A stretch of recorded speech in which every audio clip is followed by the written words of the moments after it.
Oi pessoal, tudo bem? Vocês já devem saber que vão fazer a segunda AP. A coordenadora Jaqueline logo vai postar um formulário para vocês. E como ela mandou para mim uma cópia em PDF, eu achei legal dar umas orientações para vocês, tá? Eu vou dividir essa videoaula em duas partes. Nessa primeira aqui a gente vai ver as questões de 1 até 8. E no outro vídeo as questões de 9 até 16, tá?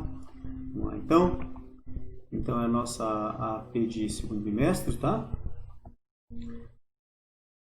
Vocês não podem esquecer que vocês têm que acessá-la com o e-mail institucional, responder somente uma vez o formulário. Se der algum problema, vocês entram em contato com a escola ou comigo.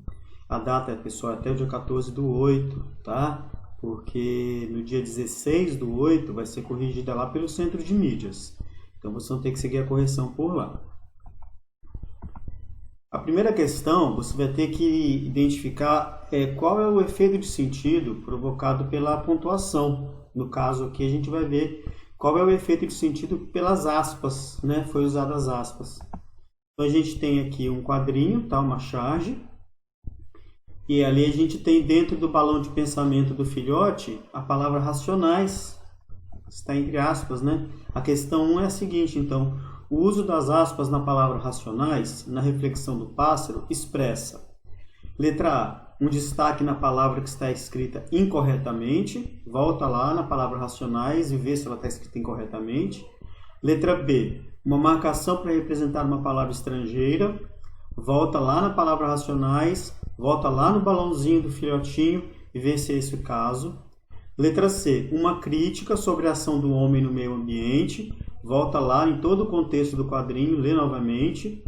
Ou a letra D, um estranhamento por reproduzir a fala dos animais. Ou seja, será que as aspas foram usadas porque são animais pensando?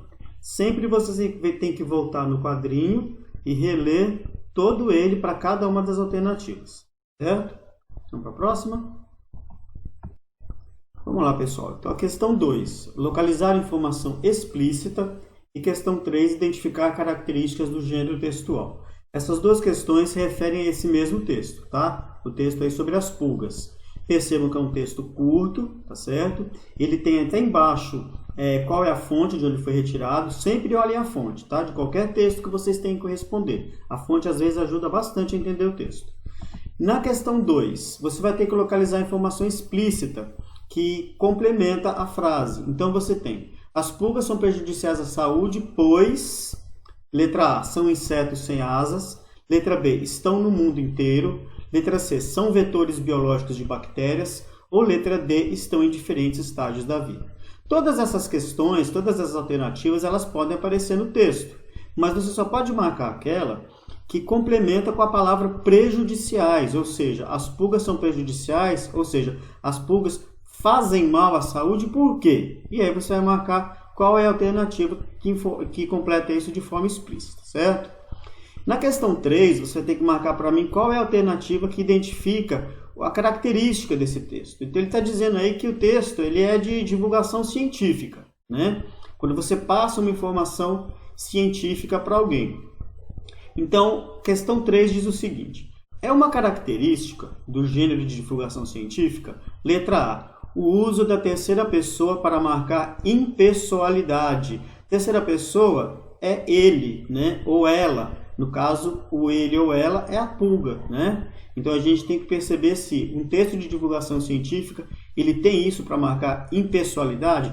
Alexandre, o que é impessoalidade? É um texto em que você não se envolve emocionalmente. Você não tem emoções sendo passadas por ela, né? É um texto impessoal.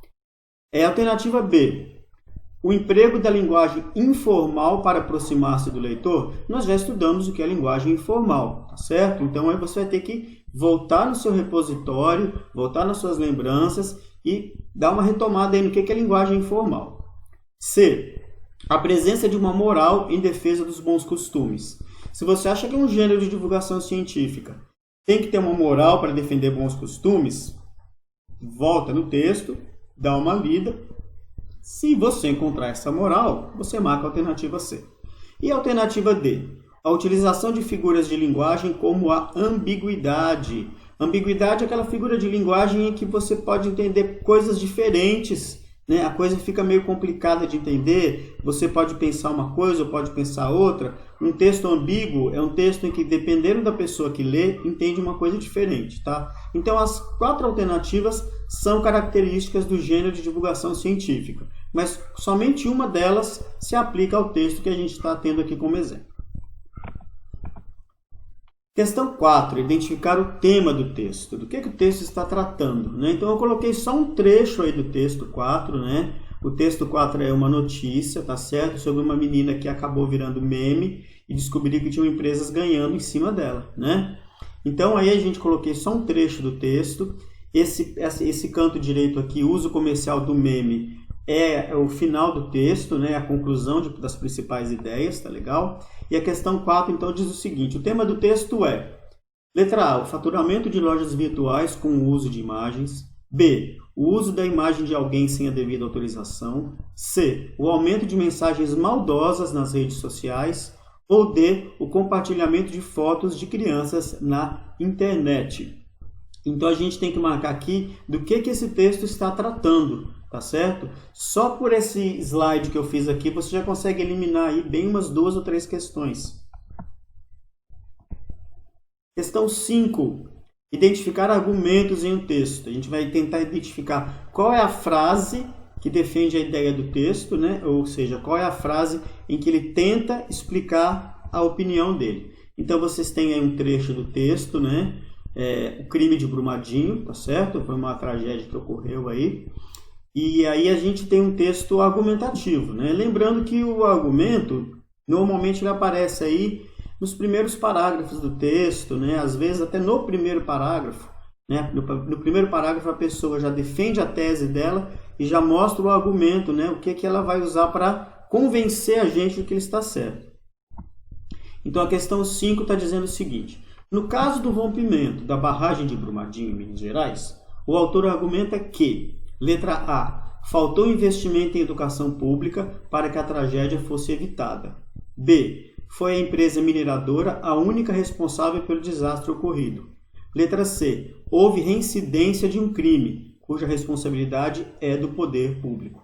Ou letra D, ocorreu negligência por parte das pessoas que moravam perto da barragem, né? Todas essas frases aparecem no texto? Sim, mas somente uma delas é o argumento do autor. Somente uma delas é a que o autor utiliza para nos convencer do ponto de vista dele, certo? Na letra C, a palavra reincidência significa uma coisa que ocorre novamente, e negligência é quando você acaba sendo negligente com alguma coisa, você não cuida direito de alguma coisa, tá? Questão só de vocabulário aí para vocês.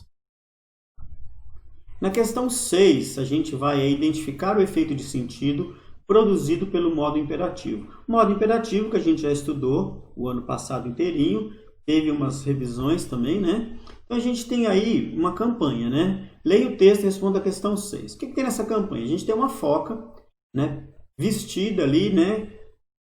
Com, digamos assim, roupas de praia, né? Roupas de verão. E aí a gente tem o celular, né? Verão é tudo de on, né? Fazendo uma brincadeira com as palavras bom e on, que é ligar, né? E fique off no trânsito, né? O off é o desligado, né? Hashtag foca na vida. Movimento Paulista de Segurança no Trânsito, Detran de São Paulo, Governo do Estado de São Paulo e a fonte aí de onde foi tirado essa imagem, né? O verbo no imperativo do texto permite inferir que, né? Inferir significa deduzir, né? Concluir. Letra A. O verão chegou e deve ser aproveitado nas praias. Letra B. Manter-se longe do trânsito faz bem para o verão. C. O celular deve ser utilizado durante toda a estação quente. Ou letra D. Combinar trânsito e celular pode ser ruim para o seu verão. Então, o efeito de sentido, a gente vai tentar perceber quando o modo imperativo cria para a gente uma ideia, né? Ele desenvolve uma ideia para a gente. Então, você tem que olhar no desenho, na imagem, primeiro você tem que identificar onde que está o verbo no modo imperativo. Se você não identificar onde está o verbo no modo imperativo, você provavelmente vai errar essa questão. Então, primeiro você identifica onde está o modo imperativo no texto, para só depois identificar o efeito de sentido dele. Questão 7 é identificar o objetivo de um texto. Para que aquele texto serve? Nós temos então aí uma campanha, né, publicitária. Ajude o brinquedo a encontrar uma criança. Nós temos um brinquedo largado em cima de uma prateleira. Em volta dele foi desenhado um presente, né, dando uma ideia já meio implícita para a gente, tá certo? Então, qual é o objetivo do texto? Qual é a finalidade? Letra A, incentivar a doação de brinquedos. Letra B, motivar a adoção de crianças abandonadas. C, chamar a atenção ao abandono de brinquedos. Ou D, estimular as pessoas a comprarem os brinquedos. Lembre-se sempre de olhar a fonte, volta na imagem, tenta aí, aproveita que vocês podem ter contato uns com os outros, conversem aí sempre sobre todas as questões, isso aí também é legal pra caramba. E a última questão dessa parte, inferir o efeito de sentido produzido pela figura de linguagem aliteração. Nós temos então aí um poema de Manuel Bandeira, né?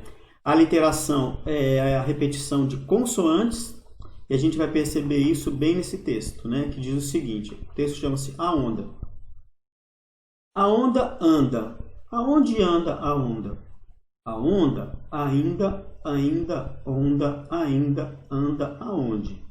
Aonde? A onda, a onda.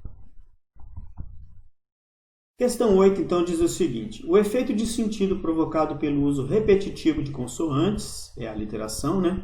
O que é o efeito de sentido dela? A representação do movimento das ondas, essa série de palavras, né, repetitivas no som, né? O ND, né, que são as consoantes aí, né? Elas representam o movimento das ondas, né?